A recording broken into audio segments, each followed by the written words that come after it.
Ayun guys, sa kalagayan ko po ngayon, sa mga nagsasabi po na humihingi po akong tulong, di po ako humihingi ng tulong guys.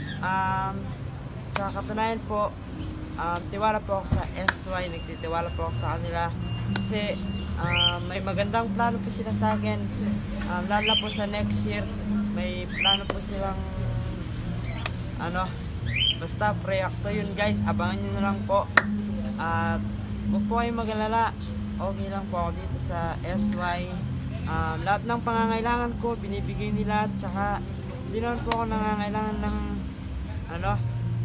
mga financial galing sa iba. Kaya ko naman pong magtrabaho, kaya ko naman pong pagtrabahuin yun para lang ako financial yun. Kaya huwag na po kayong mag-alala dyan, nandito lang po ako para sa inyo. Sana supportahan nyo na lang po ako at papasahin ko po kayo habang buhay.